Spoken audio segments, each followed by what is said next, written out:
সকলকে স্বাগত জানিয়ে শুরু করছি আমাদের আজকের অনুষ্ঠান। নজরুল মানে বিদ্রোহ, নজরুল মানে প্রেম, কোমলতা। আমাদের সাথে আজকে আলোচক হিসেবে যুক্ত হয়েছেন বেগম রোকেয়া বিশ্ববিদ্যালয় রংপুরের বাংলা বিভাগের প্রভাষক গোলাম রাব্বানী। আমাদের সাথে আরও যুক্ত রয়েছেন লেখক, কবি এবং গবেষক মোহাম্মদ হাবিবুর রহমান। আমাদের সাথে স্টুডিওতে আরও যুক্ত রয়েছেন বেগম রোকেয়া বিশ্ববিদ্যালয়ের শিক্ষার্থী হুমায়রা জান্নাত ঐশী। আমাদের সাথে যুক্ত রয়েছেন সাদিয়া আফরোজ। এবং ক্যাম্পাস রেডিওর থেকে আপনাদের সাথে যুক্ত রয়েছি আমি ফারহানা তাসনিম ইমি। 1899 সালের 24শে মে জন্ম নেয়া নজরুলের কাব্য প্রতিভা ছিল বিস্ময়কর। মাত্র 20 বছর বয়সেই তার কবিতা মুক্তি প্রকাশিত হয়, যেখানে তিনি বন্দিত্ব, কুসংস্কার ও শোষণের থেকে আহ্বান জানিয়েছেন। জাগরণ ও প্রবল ধ্বনি পরবর্তীতে ধ্বনিত হয় বিদ্রোহী কবিতার মাধ্যমে। তার বিদ্রোহী ভাব ছড়িয়ে পড়তে শুরু করে মানুষের মাঝে। কাজী নজরুল ইসলাম শুধু এক বিদ্রোহী কবি নন, তিনি বাংলা সাহিত্যের এক অনন্য বহুমাত্রিক প্রতিভার অধিকারী। কথা না বাড়িয়ে আজকে সরাসরি আমাদের আলোচনায় চলে যেতে চাই। প্রথমেই আমাদের মাঝে নজরুলের শিশু সাহিত্যের অবদান নিয়ে আলোচনা করবেন গোলাম রব্বানী, বেগম রোকেয়া বিশ্ববিদ্যালয় রংপুরের বাংলা বিভাগের প্রভাষক। ধন্যবাদ। ক্যাম্পাস রেডিও, বেগম রোকেয়া বিশ্ববিদ্যালয়। দ্রোহ, প্রেম এবং সাম্যের কবি কাজী নজরুল ইসলাম বলতেছেন, মম এক হাতে বাঁকা বাঁশের বাঁশরি, আর হাতে রণতুর্য। কাজী নজরুল ইসলাম সাহিত্যে আবির্ভূত হয়েছিলেন ধূমকেতুর মতো। আমরা কাজী নজরুল ইসলামকে বিদ্রোহী কবি হিসেবে সচরাচর অভিহিত করে থাকলেও কাজী নজরুল ইসলামের একটি বড় সত্তা কিন্তু শিশু সাহিত্যে। শিশুদের ভালোবেসে শিশুদের উপযোগী তিনি সাহিত্য রচনা করেছেন। আমরা যদি কাজী নজরুল ইসলামের শিশু সাহিত্যগুলো খেয়াল করি তাহলে দেখব তার শিশু সাহিত্যগুলো দু ধরনের। এর প্রথম পর্যায়ে রয়েছে শিশুদের গঠনমূলক এবং দ্বিতীয় পর্যায়ে রয়েছে শিশুদের ভবিষ্যৎমূলক আখ্যান সমূহ। শিশু সাহিত্যের মধ্যে কাজী নজরুল ইসলাম যে গ্রন্থগুলো লিখেছেন তার মধ্যে রয়েছে সাত ভাই চম্পা, পিলে পটকা, সঞ্চয়ন, পুতুলের বিয়ে, চয়নিকা, ঘুমপাড়ানি গান। শিশুরা আজকের শিশু, আগামী দিনের ভবিষ্যৎ। শিশুরা কেমন হবে? সাধারণত দুরন্তপনার হবে, বাবা মার কথা শুনবে না, শিক্ষকদের কথা শুনতে চাবে না, স্কুল থেকে পলায়ন করবে। আমরা যদি খেয়াল করি কাজী নজরুল ইসলামের মধ্যে এই সত্তাগুলো কিন্তু প্রতিনিয়তই ফুটে উঠছে। আমরা দেখি বাবা মার শাসনে অতিষ্ঠ হয়ে শিশুর ইচ্ছা জাগে আমি বাবা হব। অর্থাৎ তাই তো তিনি বলেন, আমি যদি বাবা হতাম, বাবা হতো খোকা, না হলে তার নামতা পড়া, মাথায় দিতাম টোকা। কাজী নজরুল ইসলাম শিশুদের ঘরের মধ্যে আবদ্ধ করতে চান নাই, তিনি চেয়েছেন আজকে শিশু ভবিষ্যতে নেতৃত্ব দেবে। তাই তো তিনি বলছেন, থাকবো না গো বদ্ধ করে, দেখবো এবার জগৎটাকে, কেমন করে ঘুরছে মানুষ যুগান্তরের ঘূর্ণিপাকে। খুব দারুণ কিছু কথা শুনলাম আমাদের বেগম রোকেয়া বিশ্ববিদ্যালয় রংপুরের বাংলা বিভাগের প্রভাষক গোলাম রব্বানী স্যারের কাছে। এ পর্যায়ে আমরা যেহেতু কবিতার কথা শুনলামই, শিশু সাহিত্যের কথা শুনলাম, তাই সরাসরি চলে যেতে চাই আমাদের জাতীয় কবি, বিদ্রোহী কবি কাজী নজরুল ইসলামের একটি কবিতায়। আমাদের মাঝে এখন জাতীয় কবি কাজী নজরুল ইসলামের কবিতার কিছু চরণ পাঠ করার জন্য অনুরোধ করছি বেগম রোকেয়া বিশ্ববিদ্যালয়ের শিক্ষার্থী সাদিয়া আফরোজকে। নারী, সাম্যের গান গাই, আমার চক্ষে পুরুষ রমণী, কোনো ভেদাভেদ নাই। বিশ্বে যা কিছু মহান সৃষ্টি চিরকল্যাণকর, অর্ধেক তার করিয়াছে নারী, অর্ধেক তার নর। বিশ্বে যা কিছু এলো পাপ তাপ বেদনা অশ্রুবাড়ি, অর্ধেক তার আনিয়াছে নর, অর্ধেক তার নারী। নরককুণ্ড বলিয়াকে তোমা করে নারী হেয় জ্ঞান, তারে বলো আদি পাপ নারী নহে, সে যে নর শয়তান। অথবা পাপ যে শয়তান যে, নর নহে নারী নহে, ক্লীব সে তাই সে নর, ও নারী সম্মান মিশিয়া রহে। এ বিশ্বে যত ফুটিয়াছে ফুল, ফলিয়াছে যত ফল, নারী দিল তাহে রূপ রস গন্ধ সুনির্মল। ধন্যবাদ সাদিয়া আফরোজকে আমাদেরকে নজরুলের কবিতার কিছু অংশ শোনানোর জন্য। নজরুল কিন্তু ঠিক ছোট থেকে বিভিন্ন কবিতা, বিভিন্ন লেখা লিখে আসছেন। তার কাব্যে যে প্রতিভা, সেটা কিন্তু তিনি ছোটবেলা থেকেই তুলে ধরে আসছেন। তাই 20 বছর বয়সে কিন্তু তার কবিতা জনপ্রিয়তা লাভ করে ওঠে। এ পর্যায়ে আমাদের মাঝে আমাদের আজকের যে আলোচক রয়েছেন আমাদের লেখক, গবেষক, কবি মোহাম্মদ হাবিবুর রহমান, তাকে আমরা অনুরোধ জানাচ্ছি নজরুলের কাব্য প্রতিভা সম্পর্কে কিছু কথা বলার জন্য। অসংখ্য ধন্যবাদ সঞ্চালক ফারহানা তাসনিম মিমিকে এবং এই স্টুডিওতে যারা উপস্থিত রয়েছেন আলোচক হিসাবে উপস্থিত রয়েছেন জনাব গোলাম রব্বানী স্যার। আসলে নজরুল যে বিভিন্ন বিষয়ে সাহিত্যে তার যে প্রতিভা স্বাক্ষর রেখেছেন সেটা বাংলা সাহিত্যের জন্য সত্যি অসাধারণ। বিদ্রোহী কবি কাজী নজরুল ইসলাম তার লেখা, তার সামাজিক আন্দোলন এবং তার যে কাব্য সেটার মাধ্যমে তিনি যে দর্শন এবং প্রতিভার স্বাক্ষর রেখেছেন সেটা সত্যিই সাহিত্যের অঙ্গনে, বিশেষ করে আধুনিক বাংলা কবিতার জন্য সত্যি অসাধারণ।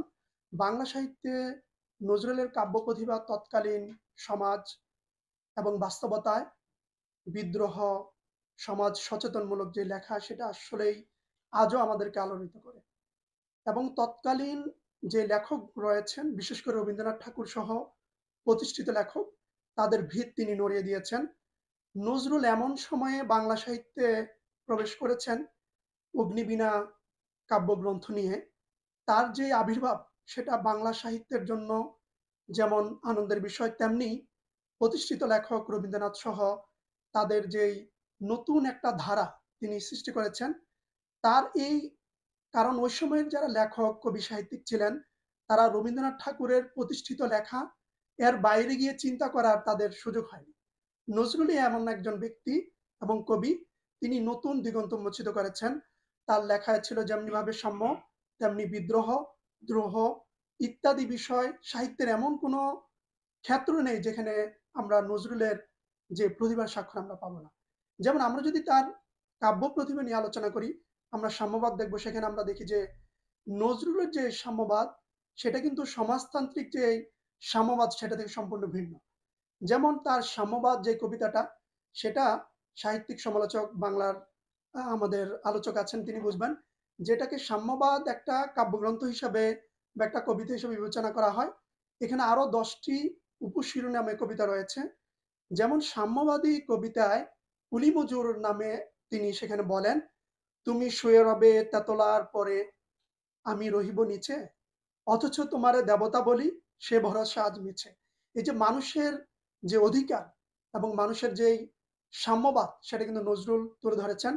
এবং ওই সময় বিপ্লবীরা তার লেখা, তার কাব্য তাদের মুখে মুখে ছিল। আজও আমরা যদি দেখি বাংলা দেশের যে যে নতুন উত্তর আধুনিক যে সাহিত্য সেখানে আমরা দেখি নজরুলের অবদান রয়েছে। এমনিভাবে নারী কবিতা আমরা দেখি, সেখানে তিনি বলেছেন, কোনো কালে একা জয়ী হয়নি কো পুরুষের তরবারি, প্রেরণা দিয়েছে শক্তি দিয়েছে বিজয় লক্ষ্মী নারী, রাজা করিতেছে রাজ্য শাসন, রাজারে শাসিছে রানী, রানীর দরে দিয়ে ধুইয়া গিয়েছে রাজ্যের যত গ্লানি। সময় কম থাকায় আমি আর কিছুক্ষণের মধ্যে শেষ করব। বিদ্রোহী কবিতায় নজরুলের যে অন্যতম একটা ভাবধারা ছিল বিদ্রোহী এবং রোমান্টিক। অনেক সাহিত্যিক সমালোচক বলেন যে ওনাই রোমান্টিকতার আদলে কিন্তু বিদ্রোহী ভাবধারা তিনি তুলে ধরেছেন। যেমন আমি আমার বক্তব্য এই কবিতা দিয়ে শেষ করব। বিদ্রোহী কবিতা তিনি বলেন, মহাবিদ্রোহী রণক্লান্ত, আমি সেই দিন হব শান্ত, যবে উৎপীড়িতের কন্দন রোল আকাশে বাতাসে ধনিবে না, অত্যাচারীর খর কৃপান ভীম রণভূমি রণিবে না, বিদ্রোহী রণক্লান্ত, আমি সেই দিন হব শান্ত। অসংখ্য ধন্যবাদ মোহাম্মদ হাবিবুর রহমানকে, লেখক, গবেষক ও কবি, এবং পাশাপাশি কর্মরত রয়েছেন বেগম রোকেয়া বিশ্ববিদ্যালয় রংপুরে। এ পর্যায়ে আমরা নজরুল সম্পর্কে আরো কিছু কথা শুনতে চাই বেগম রোকেয়া বিশ্ববিদ্যালয়ের শিক্ষার্থীর কাছে। আমরা চলে যাচ্ছি হুমায়রা জান্নাত ঐশীর কাছে। তাকে অনুরোধ জানাচ্ছি নজরুল সম্পর্কে তার চিন্তা ধারণা ব্যক্ত করার জন্য। অসংখ্য ধন্যবাদ জানাই আজকের সঞ্চালিকাকে আমাকে স্পেস করে দেওয়ার জন্য। তো আজকে আমাদের আলোচনার বিষয় হচ্ছে নজরুলকে নিয়ে। তা আমরা যদি নজরুলের দিকে তাকাই, তিনি আমাদের জাতীয় চেতনার যে প্রেরণা, এবং তিনি একটা বলা চলে যে গর্জে ওঠা কণ্ঠ। মানে আমরা যদি তার কাব্যের দিকে তাকাই, তিনি একাধারে যেমন হচ্ছে গর্জে ওঠা একটা কণ্ঠ ছিল, ঠিক তেমনি আমরা তার কিন্তু হচ্ছে প্রেমমূলক অনেক কবিতাও দেখতে পাই। আমি আজ আমরা যদি তরুণদের দিকে দেখি, তাহলে আমরা কিন্তু তার কাব্য থেকে আমরা কিন্তু তার অন্যায়ের বিরুদ্ধে প্রতিবাদ করতে পারি, এবং আমি কিন্তু একই সাথে তার প্রেমমূলক কবিতা থেকে কিন্তু ভালোবাসা, স্নিগ্ধ এবং কোমল যে অনুভূতিগুলো, সেগুলো কিন্তু আমি নিতে পারি। এবং আমরা যদি বর্তমান প্রেক্ষাপট দেখি, সেখানে কিন্তু যে নজরুলের কাব্যগুলো, এগুলো কিন্তু খুব বেশি প্রাসঙ্গিক। কারণ আমরা দেখেছি যে নজরুলের যে কাব্যগুলো, সেগুলো যদি আমি বা অন্য কেউ যদি একবার পড়ে, তাহলে তার নিজের ভিতরে এক ধরনের অন্যরকম মানে তড়িতের বেগে তার ভিতরে একদম কণ্ঠ কিন্তু গর্জে উঠবে। সে কিন্তু কখনো অন্যায়ের বিরুদ্ধে কিন্তু আর চুপ থাকতে পারবে না। সে অন্যায়ের বিরুদ্ধে দাঁড়াবে, এবং নিজে তো দাঁড়াবে এবং অন্যকেও আহ্বান করবে অন্যায়ের বিরুদ্ধে দাঁড়ানোর জন্য। আমরা যদি দেখি যে বাংলাদেশের রিসেন্টলি যে পরিস্থিতিটা ছিল, সেখানে আমরা যদি নজরুলের কবিতার দিকে তাকাই, সেখানে কিন্তু নজরুল আমাদের বিদ্রোহী কবিতাতে বলেছিলেন, আমি চির বিদ্রোহবীর, বিশ্ব ছাড়াই উঠেছি একা চির উন্নতশীল, বলবীর বল উন্নতম বশীর। এখানে আমরা দেখতে পাই যে কাজী নজরুল ইসলাম কিন্তু আমাদের তরুণদের অন্যায়ের বিরুদ্ধে রুখে দাঁড়িয়ে যেতে বলেছেন। আমরা যে বিদ্রোহ কবিতা, সেটা কিন্তু একটি কবিতা না, এটি একটি বিপ্লব, একটি আন্দোলনের গল্প, এটি একটি চেতনার আগুন। আমরা দেখতে পাই যে আমাদের যখন চারপাশে বৈষম্য, বিদ্বেষ এবং সংকীর্ণতা মাথাচাড়া দিয়ে ওঠে, তখনই আমরা নজরুলের কবিতায় পাই কিভাবে প্রতিবাদ করতে হবে, কিভাবে এগিয়ে যেতে হবে, কিভাবে সবাইকে ভালোবাসতে হবে। তো আমরা সাহিত্যের এক দিগন্ত নক্ষত্র বলা চলে নজরুলের যে কাব্যগ্রন্থগুলো, এবং আমরা এখানে যে তার কাব্য প্রতিভা এবং চেতনাগুলো থেকে আমরা নিজেরা আগুন জ্বালাইতে পারি। এবং এখানে আমরা যদি কাজী নজরুলের আজকে জন্মবার্ষিকীতে আসি, তাহলে আমরা তার সাহিত্য থেকে অনুপ্রেরণা নিয়ে একটি মানবিক এবং সাম্যের সমাজ গঠন করব। শিশুদের হাতে আমরা তুলে দেই নজরুলের বই, কণ্ঠে তুলে দেই তার গান, এবং মনে গেঁথে দেই তার চেতনা। অসংখ্য ধন্যবাদ ঐশী আপনাকে এত সুন্দর করে নজরুলকে আমাদের সামনে তুলে ধরার জন্য। এ পর্যায়ে আমাদের সর্বোপরি যে আলোচনা হলো, তা নিয়ে আবারও নজরুলকে নিয়ে কিছু বলার জন্য বিশেষভাবে অনুরোধ জানাচ্ছি আমাদের বেগম রোকেয়া বিশ্ববিদ্যালয় রংপুরের বাংলা বিভাগের প্রভাষক গোলাম রব্বানী স্যারকে। আজকের আমাদের আলোচনার বিষয় কাজী নজরুল ইসলামের কাব্য প্রতিভা এবং শিশু সাহিত্য। কাব্য প্রতিভা নিয়ে বলতে গিয়ে আমি সর্বশেষে যে কথাটি বলতে চাই, কাজী নজরুল ইসলাম বললেন, আমি এই সাহিত্য জগতে আবির্ভূত হয়েছি কবি হিসেবে নয়, গায়ক হিসেবে নয়, লেখক হিসেবে নয়, আমি হিন্দু এবং মুসলমানকে একত্রিত করতে এসেছি। কাজী নজরুল ইসলাম বলেন, আমি যখন লিখি, মুসলমানরা আমাকে বলে কাফের, আমাকে বলে হিন্দুরা আমাকে বলে জবন, এবং আমাকে রক্ষা করে ব্রিটিশরা। বন্ধুরে সহিতে পারি না বড় বিষ জ্বালা এই বুকে, দেখিয়া শুনিয়া খেপিয়া গিয়াছি, তাই যাহা আসে কই মুখে। শিশু সাহিত্য নিয়ে আলোচনার সর্বাংশে আমরা যে কথাটা বলি, শিশু সাহিত্য মানেই আমরা রবীন্দ্রনাথ ঠাকুরকে বুঝি, শিশু সাহিত্য মানেই আমরা বিভূতিভূষণকে বোঝাই, শিশু সাহিত্য মানে আমরা সত্যজিৎ রায়কে বুঝি, শিশু সাহিত্য মানে আমরা শরৎচন্দ্রের ইন্দ্রনাথকে বুঝি। কিন্তু আমরা শিশু সাহিত্য মানে কিন্তু একান্তই শিশু সাহিত্য মানে আমরা কিন্তু কাজী নজরুল ইসলামকেই বলবো। কাজী নজরুল ইসলাম শুধু শিশুদের জাগানোর কথাই বলেন নাই, অর্থাৎ ভোর হলো দোর খোলো কুকুমনি ওঠরে, ওই ডাকে জুই শাকে ফুলকুকি ছোটরে, এটা বলেই কাজী নজরুল ইসলাম কিন্তু থেমে যান নাই। কাজী নজরুল ইসলাম বললেন, আজকে শিশু যেহেতু আগামী দিনের ভবিষ্যৎ, সেহেতু তাদেরকে জাগাইতে হবে। এবং তিনি বললেন, আমরা যদি না জাগি মা, কেমনি সকাল হবে, অর্থাৎ শিশুদেরকেই জাগাতে হবে। শিশুদের জাগানোর মধ্য দিয়েই জেগে উঠবে আমাদের সোনার বাংলাদেশ, জেগে উঠবে আমাদের স্বপ্নের বাংলাদেশ। ধন্যবাদ। কবি নজরুল ইসলামকে বাংলাদেশে আমরা বিদ্রোহী কবি হিসেবে ডাকি। তার সবচেয়ে বড় ছিল অন্যায়ের প্রতিবাদ করা, বৈষম্যের প্রতিবাদ করা, এবং সবচেয়ে বড় ইম্পর্টেন্ট হচ্ছে আমার বেগম রোকেয়া বিশ্ববিদ্যালয় বাংলাদেশে আমরা সেটারই প্রতিধ্বনি পেয়েছি আমাদের শহীদ আবু সাঈদের মাধ্যমে। নজরুলের যে প্রতিবাদ, সেটাকে আমরা তারই মাধ্যমে আমরা এই দ্বিতীয় স্বাধীনতা অর্জনে সবচেয়ে একটা ভালো ফল দেখতে পেলাম। কবি নজরুল ইসলামের জন্ম বাংলাদেশ তথা তৎকালীন সমাজের জন্য আশীর্বাদ স্বরূপ ছিল। তার মানে হচ্ছে কবি নজরুল ইসলামের জন্মবার্ষিকী উপলক্ষে সবাইকে আমি এই ব্যাপারে শুভেচ্ছা জানাই। তার কবিতা ও সাহিত্যকর্ম আমাদের জাতীয় জীবন এবং সংগ্রামে গুরুত্বপূর্ণ অবদান রেখেছে। ক্যাম্পাস রেডিও বেগম রোকেয়া বিশ্ববিদ্যালয় রংপুর কর্তৃক যুগ যুগ একটি প্রতিপাদ্য নির্ধারণ করেছে নজরুলের কাব্য প্রতিভা ও শিশু সাহিত্যে অবদান। বিষয়টি নিয়ে যে সকল আলোচক, সঞ্চালক এবং আবৃত্তিকার কারিগরি সহায়তা প্রদান করেছেন, আমি সংশ্লিষ্ট সকলকে বেগম রোকেয়া বিশ্ববিদ্যালয়ের পক্ষ থেকে সাধুবাদ জানাই এবং কৃতজ্ঞতা জানাই, ধন্যবাদ জানাই। এ সকল আলোচনা আমাদের নজরুল সম্পর্কে এবং বাংলা সাহিত্যে নজরুল গবেষণায় বিশেষ অবদান রাখবে। নজরুল তার কবিতার মাধ্যমে বিদ্রোহ, সাম্যবাদ এবং বৈষম্যের বিরুদ্ধে বিভিন্ন স্লোগান, বিভিন্ন লেখনের মাধ্যমে তুলে ধরেছেন। এছাড়াও তিনি শিশুদের জন্য সহজবোধ্য এবং অসাধারণ কিছু কবিতা রচনা করেছেন, যা আমাদের শিশু সাহিত্যকে সমৃদ্ধ করেছে। নজরুলের মানুষ কবিতার একটি পংক্তি বলে আমার বক্তব্য শেষ করব। তিনি বলেন, গাই সাম্যের গান, মানুষের চেয়ে বড় কিছু নহে কিছু মহিয়ান।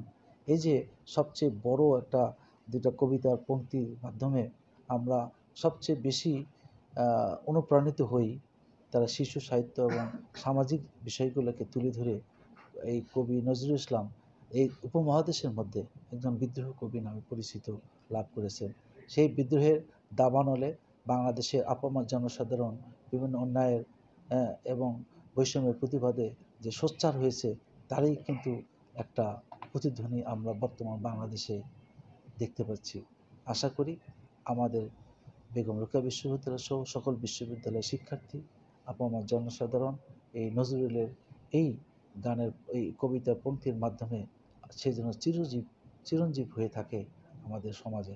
ধন্যবাদ সবাইকে।